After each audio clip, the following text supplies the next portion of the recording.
అందరికీ నమస్కారం అండి. నా పేరు కేఎన్విడి ప్రసాద్, డిప్యూటీ కమిషనర్ మరియు కార్యనిర్వహణాధికారి శ్రీ సూర్యనారాయణ దేవస్థానం అరసవల్లి. గత సంవత్సరం మన రథసప్తమి సందర్భంగా 3 సంవత్సరాలు స్టేట్ పండుగ చేయడం జరిగింది. 3 రోజులు చేయడం జరిగింది. ఈ సంవత్సరం వచ్చేవాడికి 7 రోజులు పండుగ చేయడానికి ప్రత్యేకించి ఒక జీవో కూడా గవర్నమెంట్ ద్వారా వచ్చింది. దాని నామకరణం సిక్కూరు రథసప్తమి 7 రోజులు ఉత్సవం అని నామకరణం చేయడం జరిగింది. అదేవిధంగా మేము 19వ తారీఖు నుంచి 19/1/2026 నుండి 25/1/2026 వరకు మనకి ఉత్సవాలు జరుగుతాయి. 19 నుంచి 6 డేస్ కూడా డిఫరెంట్ వైదికంగా మనకి ప్రత్యేక పూజలు ఏర్పాటు చేయడం జరిగింది. అది వైదికంగా మా ప్రధాన అర్చకులు చెప్తారు విషయం పూర్తిగాని. ఈ వచ్చే భక్తులకి మేము వచ్చే ఆదివారం కూడా 25వ తారీఖున ఆదివారం పడింది కాబట్టి మేము ఇంచుమించు 150 మంది భక్తులు దర్శనం చేయడానికి వస్తారని మేము అనుకుంటున్నాం. ఆ విధంగా మేము 6 లైన్లు కూడా బయట ఏర్పాటు జరిగింది. ఈ సంవత్సరం ఉచిత దర్శనం వాళ్ళకి ప్రత్యేకించి మేము బయట నుంచి 1 లైన్ తీసుకొస్తూ లోపలికి 1 లైన్ మాత్రం పంపేవాళ్ళం. ఇప్పుడు అది కాకుండా 2 లైన్లు తీసుకొస్తూ ఉచితంగా పెద్దపీట వేయడానికి గవర్నమెంట్ నిర్ణయించింది కాబట్టి మేము పెద్దపీట వేస్తూ పొద్దున్న అంటే రాత్రి మేము 1 గంట నుంచి మన్నాడు అంటే టెంపుల్ క్లోజ్ చేసేవారు భక్తులు ఉన్నంత వరకు ఉచిత దర్శనం అలా కంటిన్యూ అవుతుంటుంది. అదేవిధంగా డోనర్స్ దర్శనం ఒకటి, మళ్ళీ VIP 300 రూపాయల దర్శనం ఒకటి, అలాగే క్షీరాభిషేకం దర్శనం కూడా కంటిన్యూ ఏర్పాటు లైన్ చేయడం జరిగింది. అది ఈ సంవత్సరం 19 నుంచి ఉత్సవాలు స్టార్ట్ అవుతున్నాయి కాబట్టి ముందుగానే మేము ఆల్రెడీ క్యూ లైన్స్ ఏర్పాటు చేస్తున్నాం. అంటే 20% అయింది. ఈ పండుగ లోపల మొత్తం కంప్లీట్ చేసుకుంటాం. 25వ తారీఖు మాత్రం ప్రత్యేకించి మేము ఈ క్యూ లైన్స్కి ఎటువంటి భక్తులకి అవంతరాలు జరగకుండా పగడబందీగా ఒక 30 బాక్సుల్లో పెట్టి వాళ్ళని స్లాట్లు విధంగా అంటే 2 బాక్సులు భక్తులు వదిలేలాగా ఏర్పాటు చేయడం కూడా నిర్ణయించాం. ఎవరికి ఎటువంటి ఇబ్బంది లేకుండా ఎవరైనా సరే ఉచిత దర్శనం కానీ ఈ దర్శనం కానీ వితిన్ 1 అవర్లో దర్శనం అవ్వడానికి ప్రయత్నం చేస్తాం. ఈ సంవత్సరం మేము చాలా పగడబందిగా అదేంటే జిల్లా కలెక్టర్ గారు కానీ అలాగే లోకల్ శాసనసభ్యులు కానీ అలాగే మంత్రివర్యులు కానీ వీళ్ళందరూ కూడా టైం టు టైం మీటింగ్ పెడుతూ దీని మీద ఏ విధంగా చేయాలని చెప్పి మాకు చేస్తున్నారు. అలాగే పోలీస్ డిపార్ట్మెంట్ పూర్తిగా వాళ్ళు ఆల్రెడీ క్యూ లైన్స్ యొక్క ప్లాన్ కూడా ఇచ్చారు. ఆ ప్లాన్ ప్రకారం మేము ముందుకు వెళ్ళిపోతున్నాం.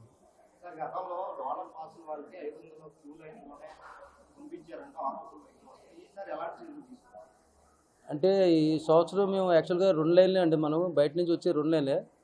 ఒకటేమో మేము డోనర్స్ వచ్చేటికి స్లాట్ ఉంటాయి కాబట్టి ఆ స్లాట్ ప్రకారం పంపిస్తాం. మ్యాక్సిమం మీరు చెప్పింది ఈ సంవత్సరం రాకుండా మేము చూస్తూ ఉండదు.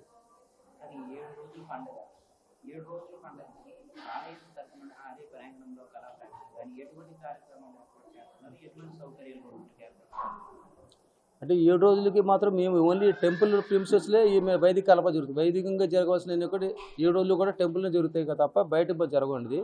సాంస్కృతిక కార్యక్రమాలు మేము ప్రతిరోజు 3 అవర్స్ కంటిన్యూ అంటే సాయంత్రం 6 గంటల నుంచి రాత్రి 9 గంటలకు ఏదో సాంస్కృతిక కార్యక్రమం మేము ఇంకా పూర్తవ్వలేదు. అది ఏర్పాటు చేయడం జరుగుతుంది.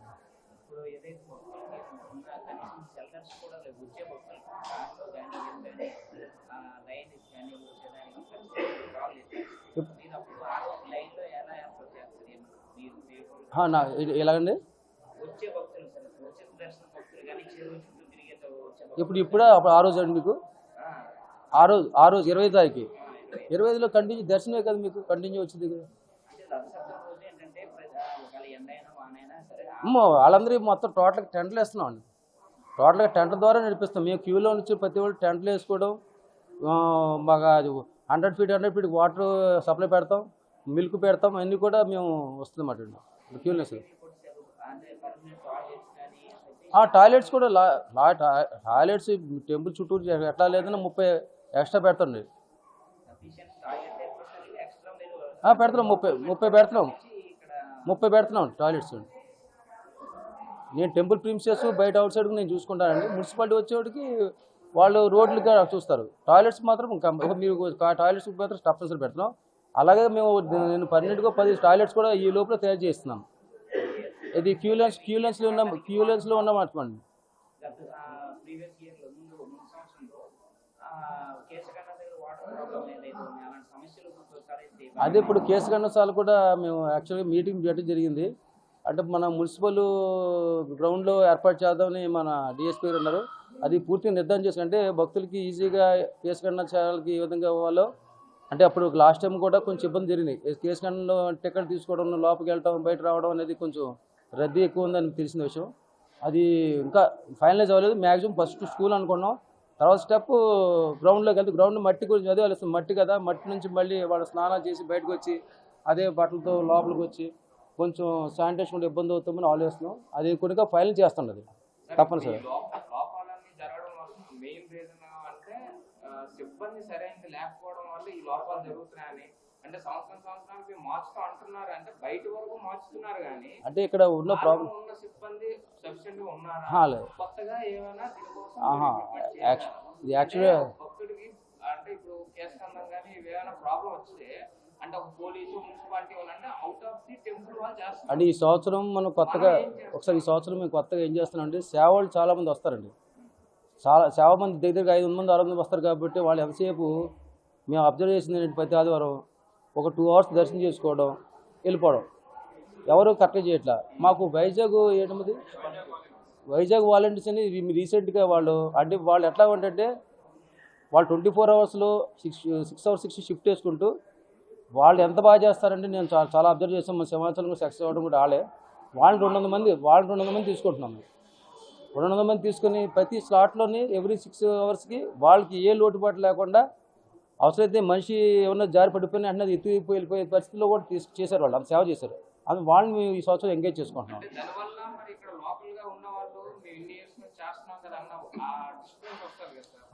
వాళ్ళకి ఇస్తామండి. వాళ్ళకి అంటే వాళ్ళు ఎంతసేపు వాళ్ళకి ఇవ్వకుండా మానం వాళ్ళు వస్తారు. వాళ్ళు వస్తారు. కానీ మీకు పకడ్బందీగా ఎన్ని జరగాలి అంటే మనిషి కూడా మనం అంటే ఆ పనిలో నిమగ్నమైనోడికి పెట్టుకుంటేనే ఆ పని క్లారిటీ వస్తుంది. నిమగ్నం లేకుండా ఏవో సేవలు తీసుకుని పెట్టామనుకోండి వాళ్ళు ఎంతసేపు దర్శనం మనకు ఏదో వచ్చాము కాషాయ డ్రెస్ వేసుకున్నాం, లోపల దర్శనం చేసుకున్నాం, తర్వాత టిఫిన్ చేస్తాం, బయటకు వెళ్ళిపోయి ఆ పరిస్థితిలో ఉండేటైతే ఆ సేవ కూడా మాకు అవసరం లేదు. ఉన్న ఫ్యాక్ట్ వాళ్ళకి ఫస్ట్ మేము ప్రిఫరెన్స్ ఇస్తాం. ఇవ్వనంటే లోకల్లో మేము ప్రిఫరెన్స్ ఇస్తాం. కానీ ఎక్కువ పని చేసే వాళ్ళకి మాకు వచ్చే భక్తులకి మాకు లోకల్ వాళ్ళు కాదు ఎక్కువ వచ్చే భక్తులందరూ కూడా దర్శనం బాగా ఫ్రీగా చేయించి బయటకు తీసుకెళ్ళి ఏర్పాటు చేసే వాళ్ళు ఉన్నవాళ్ళైతే ఇంకా ఎక్కువ లేక్ చేస్తాం.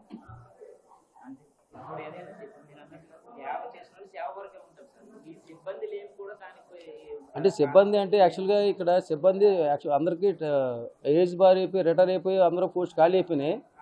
కానీ ఇప్పుడు ఈ సింహాచలం నుంచి వచ్చినా ఎవరు వచ్చినా వాళ్ళకు కూడా సరిపడే సిబ్బంది లేరు. అందరూ రిటైర్ అయిపోతున్నారు. అంతా అవుట్ సోర్సింగ్ ఏజెన్సీలతో జరుగుతున్నాయి తప్ప రెగ్యులర్గా పోస్టులు ఇక్కడ ఇప్పుడు మేమన్నా అడిగామనుకోండి రిక్వెషన్ అడుగుకోండి వాడు ఇక్కడి నుంచి శ్రీకాకుళం మూల రావాలంటే భయపడి రావట్లా. ఉన్న ఫ్యాక్ట్ అది. అదే వైజాగ్లో ఆ చుట్టుపక్కల తిరిగి వెళ్తున్నారు. ఒకవేళ ఇక్కడ ఆల్రెడీ సూపరింటెండెంట్ వచ్చాడు మళ్ళీ అన్నీ రీపాటేషన్ చేసుకున్నాడు అంటే ఇక్కడ మూలకు రావడానికి ఇబ్బంది పడుతున్నారు. మేము రాస్తున్నాం. సిబ్బంది అనేది బాగా 100% నేను చెప్పింది అంటే సిబ్బంది లోటు ఉంది. సిబ్బందిలోనే నేను ఒక్కటి ఉద్యోగం చేయాలంటే కష్టం. సిబ్బంది ఉందని మా అంటే 5 రెగ్యులర్ స్టాఫ్, దాంట్లో 3 సీనియర్ అసిస్టెంట్లు 2 జూనియర్ అసిస్టెంట్లు తప్ప నాకు ఇక్కడ ఒక అసిస్టెంట్ ఎగ్జిక్యూటివ్ ఆఫీసర్ ఒక ఉండాలి, ఇది ఇంజనీరింగ్ శాఖ ఉండాలి. అందరూ అంటే మీరు చెప్పినట్టు ఇంకా హ్యాపీగా మనం ఉద్యోగం చేయగలుగుతాం. కానీ అంటే లేదండి ఇప్పుడు మేము డిప్యూటేషన్ స్టాఫ్ని చాలామంది వేసుకున్నాం ఆల్రెడీ. ఇప్పుడు డిప్యూటేషన్ జిల్లా వైడ్ అసిస్టెంట్ కమిషనర్ కూడా వేసాం. ఇక్కడ వాళ్ళకి ఈ ఫెస్టివల్ డేస్లోనే వాళ్ళకి ఒక్కొక్క డ్యూటీ ఒకటి అలాట్మెంట్ చేసేస్తామాట. దాంతో సబ్ స్టాఫ్ కూడా వాళ్ళు ఏర్పాటు చేసి వాళ్ళతో పని చేయించుకుంటారు. వాళ్ళు విఐపి పాసులు అని చెప్పేసి మనం లాస్ట్ టైం ఇంట్రడ్యూస్ చేశారు. 300 రూపీస్ అది.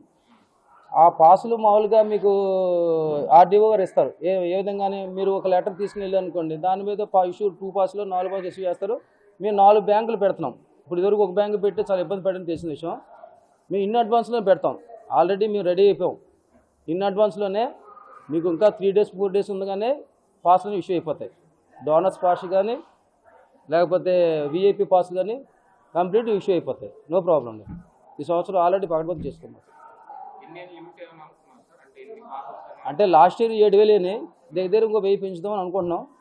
పరిస్థితిని బట్టి ఇప్పుడు విఐపి ప్రోటోకాల్ అనేది స్లాట్స్ ప్రకారం అంటే ఇప్పుడు విఐపితో పాటు సామాన్య భక్తులు కూడా 300 రూపాయలు టికెట్ తీసుకున్నప్పుడు అవకాశం కలపాలి. అంటే 7 to ఇప్పుడు 6 to 8 ఉందనుకోండి వాళ్ళకు 1000 టికెట్లు ఇచ్చామనుకోండి, మిగతా వాళ్ళు కూడా వచ్చినప్పుడు బయట నుంచి వచ్చినప్పుడు 1000 మంది వెళ్ళాలి కదా, అది కూడా గ్రహించి స్లాట్ ప్రకారంగా నిర్ణయించుకున్నమాట.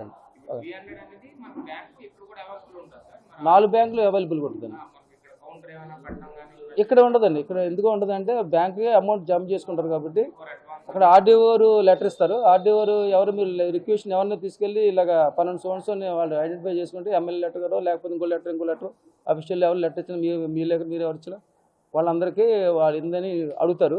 దాని మీద ఇష్యూ చేస్తే దానికి వెళ్ళి బ్యాంక్ తీసుకోవడం. నమో భగవతే సూర్యాయ. అరసవల్లి సూర్యనారాయణ స్వామి దేవాలయంలో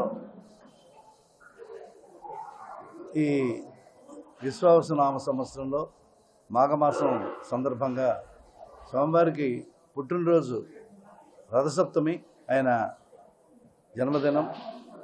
అట్లాంటి రథసప్తమి ఉత్సవం కిందటి సంవత్సరం మూడు రోజులు రాష్ట్ర ప్రభుత్వం చేసింది. ఈసారి 7 రోజులు ఈ కార్యక్రమం చేయాలని సప్తాహ కార్యక్రమాన్ని నిర్ణయించారు. అట్లాగే ఈ రథసప్తమి ఉత్సవం మనకి ఒక్కరోజే ఉండి అభిషేకం, నిజరూపం, అట్లాగే అలంకార సేవ ఇవన్నీ జరిగినాయి. ఇప్పుడు అది 7 రోజులు చెప్పారు కాబట్టి ఆ సప్తాహ కార్యక్రమం మాఘశుద్ధ విధియ 19వ తారీఖు నాడు ఈ జనవరి 19 మాఘశుద్ధ పాడ్యమి జరుగుతుంది. మాఘశుద్ధ పాడ్యం నుంచి కూడా ప్రారంభం జరిగి సూర్యనారాయణ స్వామి వారికి ఆ రోజు ఆస్థాన సేవ. స్వామివారికి ఆస్థాన సేవ అంటే ఆస్థానంలో స్వామివారి ఉత్సవగ్రహం ఉత్సవమూర్తులు అనివేటి మండపంలో ఉంచి మొత్తం సప్తాహ కార్యక్రమం అంతా సంకల్పం విధానం చెప్పి లోక కళ్యాణార్థం అట్లాగే రాష్ట్ర కేంద్ర ప్రభుత్వాలన్నీ కూడా చక్కగా పరిపాలన చేసి ఆయా విధులను నిర్వహణ చేసి అందరూ కూడా సుఖ సంతోషంతో ఉండాలని ఈ ప్రపంచ శాంతి గురించి ఒక సంకల్ప కార్యక్రమం ఆ రోజు ఉదయాన్నే ఈ ఆస్థాన సేవ అనివేటి మండపంలో జరుగుతుంది. ఆ తర్వాత సాయంకాలం స్వామివారికి అలంకార భూషితుడై స్వామివారి పురవీధుల్లోని వాహన సేవ జరుగుతుంది. ఈ వాహన సేవ అయిన తర్వాత ఆ మర్నాడు 20వ తారీఖు నాడు స్వామివారికి స్నపన కార్యక్రమం ఉత్సవమూర్తులకి ఈ స్నపన కార్యక్రమం ఉదయం 9 గంటలకి ఈ అనివేటి మండపంలోనే దానికి వైష్ణవులు అయితే తిరుమంజనం అంటారు. అట్లాగే మన స్నపన కార్యక్రమం ఇక్కడ జరుగుతుంది. అభిషేకాదుల కార్యక్రమం జరిగి స్వామివారికి సుమారు 2:30 గంటల సేపు కార్యక్రమం జరుగుతుంది. ఆ మరుసటి రోజు స్వామివారికి స్వర్ణాలంకార భూషితులై స్వామివారి ధ్రువమూర్తికి ఉత్సవమూర్తులకి కూడా స్వర్ణాలంకారంతో స్వామివారు అంటే బంగారు అలంకారంతో స్వామివారు విరాజిల్లుతారు. అలాగే ఆ మరుసటి రోజు పుష్పమాలాంకుర సేవ అంటే 1,00,000 పుష్పాలు స్వామివారికి ఉత్సవమూర్తులకి ఈ కార్యక్రమం 1,00,000 పుష్పార్చన జరుగుతుంది. లక్ష్మీవారం నాడు 1,00,000 పుష్పార్చన ఉత్సవమూర్తులకి అనివేటి మండపంలోనే ఈ కార్యక్రమం జరుగుతుంది. ఆ మరుసటి రోజు సామూహిక సూర్య నమస్కారాలు శుక్రవారం నాడు జరుగుతాయి. అందరూ కలిసి సూర్య నమస్కారాలు ఒకే చక్రం వేసి ఆ సౌరయంత్రం వేసి సౌరయంత్రం చుట్టూరు కూడా స్వామివారికి ప్రదక్షిణ పూర్వకంగా చేసి అర్ఘ్యాలు ఇస్తారు. అట్లాంటి సూర్య నమస్కారాలు సౌర, అరుణ, అట్లాగే త్రిచ ఈ 3 కూడా కలిపి ఈ 3 మహా ఉపనిషత్తులతో కలిపి సూర్య నమస్కారాలు చేస్తారు. తర్వాత రోజు సూర్యనారాయణ స్వామికి మహాసౌర పారాయణ అట్లాగే సౌరహోమం కూడా జరుగుతుంది. ఆ సౌరహోమం ఉదయం ప్రారంభమై మధ్యాహ్నం 11:30 గంటల వరకు జరిగి పూర్ణావతి కార్యక్రమం కూడా ఆ రోజే జరుగుతుంది. ఆ శనివారం సాయంకాలం తర్వాత స్వామివారికి ఇంకా వేంచేపు చేసి ఆ కార్యక్రమం అక్కడితో ముగుస్తుంది.